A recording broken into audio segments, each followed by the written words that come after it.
ಕೇರಳದಲ್ಲೂ ಕೂಡ ಪ್ರಚಾರ ಮಾಡುವಂತಹ ಸಂದರ್ಭದಲ್ಲಿ ಗುಜರಾತಿಗಳ ಬಗ್ಗೆ ಮಲ್ಲಿಕಾರ್ಜುನ ಖರ್ಗೆ ಅವರು ಒಂದು ಹೇಳಿಕೆಯನ್ನ ನೀಡಿದರು. ಗುಜರಾತ್ ಜನರ ಬಗ್ಗೆ, ಗುಜರಾತ್ ಜನರನ್ನ ಅನಕ್ಷರಸ್ಥರು ಅಂತ ಅವರು ಈ ಸಂದರ್ಭದಲ್ಲಿ ಹೇಳಿದ್ರು. ಎಐಸಿಸಿ ಅಧ್ಯಕ್ಷ ಮಲ್ಲಿಕಾರ್ಜುನ ಖರ್ಗೆ ಅವರು ಗುಜರಾತಿಗಳನ್ನ ಅನಕ್ಷರಸ್ಥರು ಅಂತ ಹೇಳಿದ್ದಕ್ಕೆ ಇದೀಗ ವಿಷಾದವನ್ನ ವ್ಯಕ್ತಪಡಿಸಿದ್ದಾರೆ.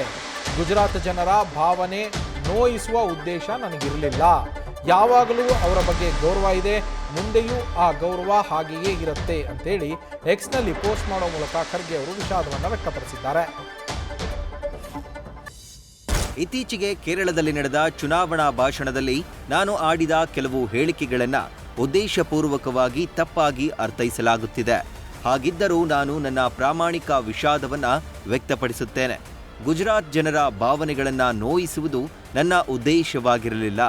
ಗುಜರಾತ್ನ ಜನರ ಬಗ್ಗೆ ನನಗೆ ಯಾವಾಗಲೂ ಗೌರವವಿದೆ ಮತ್ತು ಮುಂದೆಯೂ ಗೌರವ ಇರುತ್ತದೆ. ಕೇರಳದಲ್ಲಿ ಪ್ರಚಾರವನ್ನ ಮಾಡ್ತಾ ಇದ್ದಂತಹ ಸಂದರ್ಭದಲ್ಲಿ ಎಐಸಿಸಿ ಅಧ್ಯಕ್ಷರಾಗಿರುವಂತಹ ಮಲ್ಲಿಕಾರ್ಜುನ ಖರ್ಗೆ ಅವರು ನೀಡಿದಂತಹ ಒಂದು ಹೇಳಿಕೆ, ಮತ್ತೊಂದು ಅಸ್ಸಾಂನಲ್ಲಿ ಭಾಷಣ ಮಾಡುವಂತಹ ಸಂದರ್ಭದಲ್ಲಿ ನೀಡಿದ ಹೇಳಿಕೆ.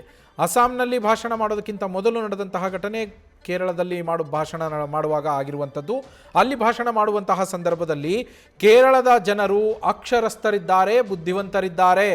ಮೋದಿ ಅವರೇ, ವಿಜಯ್ ಅವರೇ, ನೀವು ಗುಜರಾತಿನಲ್ಲಿರುವಂತಹ ಅನಕ್ಷರಸ್ಥರನ್ನ ಅಥವಾ ಬೇರೆ ಕಡೆ ಇರುವವರನ್ನ ನೀವು ಮುಠಾಳರನ್ನ ಆಗಿಸಬಹುದು, ಆದರೆ ಕೇರಳದವರನ್ನ ನೀವು ಮುಠಾಳರನ್ನ ಆಗಿಸೋದಕ್ಕೆ ಸಾಧ್ಯವಿಲ್ಲ ಅಂತ ಖರ್ಗೆ ಅವರು ಹೇಳಿದ್ರು.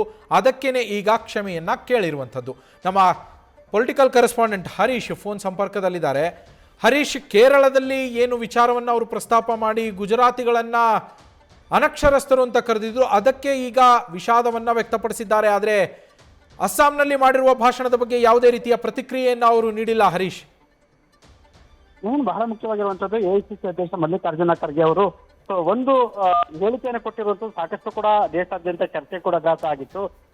ಗುಜರಾತಿಯವ್ರನ್ನ ಅನಕ್ಷರಸ್ಥರನ್ನ ರೀತಿ ಅವ್ರನ್ನ ಮುರಳಾಕ್ಬಹುದು ಅಥವಾ ಮುಟ್ಟಾಳರನ್ನಾಗಿ ಮಾಡ್ಬೋದು, ಆದ್ರೆ ಕೇರಳದ ಜನರನ್ನ ಆ ರೀತಿ ಮಾಡಕ್ ಸಾಧ್ಯ ಇಲ್ಲ, ಅವರು ಅಕ್ಷರಸ್ಥರು ಅನ್ನುವಂತ ಹೇಳಿಕೆ ಕೊಟ್ಟಿದ್ರು. ಅದು ಸಹಜವಾಗಿ ದೇಶಾದ್ಯಂತ ಟೀಕೆ ಕೂಡ ವ್ಯಕ್ತ ಆಗ್ತಿದೆ. ಇದೀಗ ಎಐಸಿಸಿ ಅಧ್ಯಕ್ಷ ಮಲ್ಲಿಕಾರ್ಜುನ ಖರ್ಗೆ ಅವರು ಆ ತಮ್ಮ ಹೇಳಿಕೆಗೆ ವಿಷಾದವನ್ನು ವ್ಯಕ್ತಪಡಿಸಿದ್ದಾರೆ.